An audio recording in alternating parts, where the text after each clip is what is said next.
Hello and welcome to your June 25th daily briefing. Let's talk about the second stimulus check, the Treasury's meeting with senators on stimulus packages, and some new stimulus proposals. All right, let's start right off. I'm going to start with, I feel the need to address something. I have to kind of eat my own words on something. Yesterday, I said it's becoming harder and harder to find legislators who are against a second stimulus check, and I was wrong. More information has come out, and it turns out there are actually many against the idea of a second direct stimulus check. Comments against it seem to have been largely provoked by Trump's support of another stimulus check. Once he said there was going to be another one, people started saying like, hey now, slow down, I don't like it because of X, Y, and Z. So let's break down some of these comments that people against another stimulus check are making. There are kind of two major issues brought up from those who are against another check. The issues are either the increase in deficit size or the payments not being narrowly targeted enough. The first person who commented on this was Senator Pat Toomey, who said, this is a quote from him, "I expressed a lot of skepticism about the wisdom about doing another big spending bill. I'm a skeptic about the idea of doing that." So this was in reference to the fact that this year's deficit is estimated to be $3.7 trillion. And then he goes on to say, "This was an emergency measure taken when we were in full-blown crisis. And frankly, we knew it was wildly inefficient because all kinds of people were getting checks whose work was not jeopardized." And then finally, he said, "Many recipients of the checks didn't have any lost income or were government employees or retirees." So to comment on this, first I have to agree that yes, that first round was a blanket payment.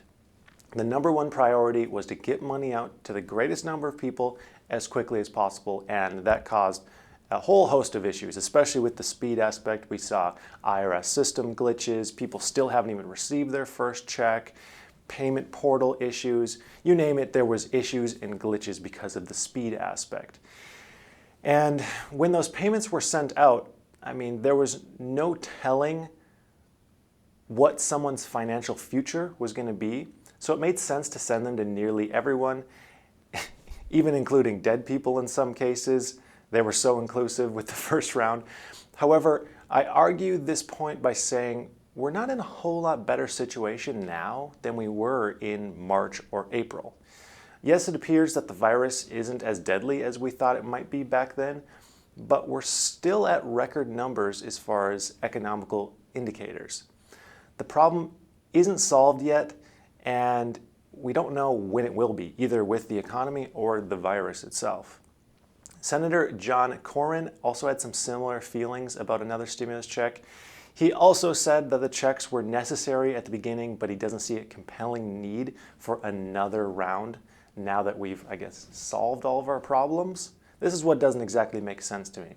Again, I would argue this by saying, look at the numbers. I mean, loss of GDP, loss of employment.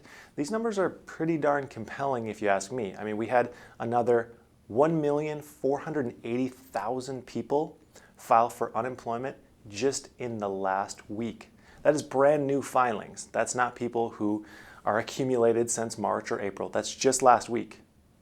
To put that in perspective, the average number of new unemployment filings in 2019 was around 200,000 per week. So this is more than 7 times the number that we saw on average last year in weekly unemployment numbers. So despite these recent comments against another check, what I believe will happen is a negotiation that lowers the $600 additional unemployment program, the PUA program, to something like maybe $200 or $300 additional per week on top of unemployment, or maybe doubling state unemployment, something like that, in exchange for another check. I think there's going to be some bargaining done there because both of those programs help out people who are in need. The unemployment program could be argued that it's more targeted. However, there's a lot of people citing that it creates a disincentive to work, so people don't like the inefficiency there, and it's also a very expensive program. So I think they're going to be used to kind of pit against one another to both get a check and lower the unemployment If unemployment is even cut by half, it probably would be cheaper than just sending out another single check to all the same people. However, it might even be more narrowed down than it was in the first round.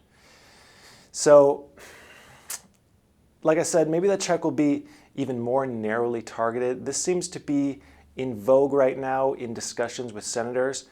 However, we haven't still seen any discussion on how they plan to do that, and it's too soon to tell if that will actually happen. I'd also like to point out again, despite those against the next check, we still have the entire Democratic majority who supports it. Trump supports it, and it appears that Treasury Secretary Mnuchin also supports another direct stimulus payment. I've read that Trump and Mnuchin may be able to get past Republican opposition by working out a deal with the Democratic Party, which, as you know, have already tried to pass a package with a stimulus check through the HEROES Act in the House. So we know that their majority is for the stimulus check, and there's constant comments from members of the Democratic Party who are for either the $1,200 stimulus check or even much larger direct stimulus checks, some people even wanting that $2,000 a month stimulus deal still. There are also a few additional proposals floating around that may be of interest to you. The first being another round of paycheck protection. I talked about this briefly before, but the second round would use the remaining funding allocated for the first round of the program to let the smallest of businesses reapply for another forgivable loan, potentially of equal size to the first round. The current discussion is about setting up some kind of revenue loss test to verify the businesses or industries that were the hardest hit to get another go at the available funding that's still left there. There's a lot of money still left for the Paycheck Protection Program, largely due to the fact that when the rules were really complicated, people started returning their loans, less people were going for paycheck protection, maybe they're going the unemployment route or just taking an EIDL loan, things like that. The popularity of the program went down, but now the rules have changed and there's just funding sitting there, so it seems like we might see something that ends up happening with that.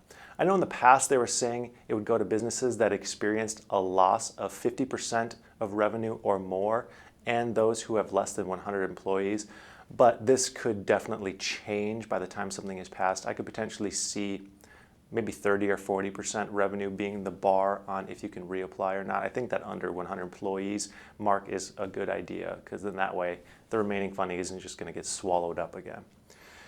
I personally think that this would be a wonderful way to use the remaining paycheck protection funding. You might not own a small business, you might not care, but the last thing that we want is even more small businesses to close up shop, leaving even fewer large businesses to just dominate entire markets. The only upside to there being a few large businesses in the market is that means small businesses create their own niche. You could look at an example of something like the coffee industry. There's a few huge players like Starbucks, Dunkin' Donuts, and Tim Hortons, and a niche is born by not being a huge player. I know many people who will go to a small coffee shop simply because it's not Starbucks. And we could see this in many other industries. And it will just, yes, it will be harder to open a business because the barrier to entry will be harder, but for those who are entrepreneurial and good at it, are going to actually have more opportunity, but I still would rather more small businesses survive than not. I'm going to do an entire video discussing this and how to be treated as a professional while being a very small business. It's actually much more simple than it seems and something that I'm really passionate about. Another stimulus idea being tossed around is a payroll tax holiday for essential workers. This is proposed by Senator Joni Ernst. And reportedly, the Treasury Secretary, Steve Mnuchin, did not object to this idea. So this would allow those who are working to keep all or a portion of their payroll taxes.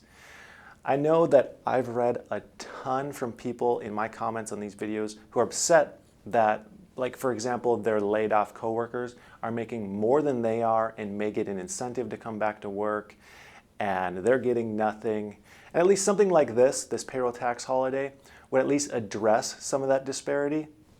However, if I'm being realistic, I doubt we'll see a program enacted simply so stimulus payments can be more fair for everyone. There's going to have to be another underlying reason for something like that to get passed. Finally, there's been talk about getting more aid to schools and colleges to make sure students in this country can get back to school in the fall of this year. This was brought up by Senator Maher Alexander, who said, "The area that I think we should be looking at is to make sure that schools and colleges have enough funding so that the 75 million students can go back to school and college safely. And if they don't, I think we should address that in July."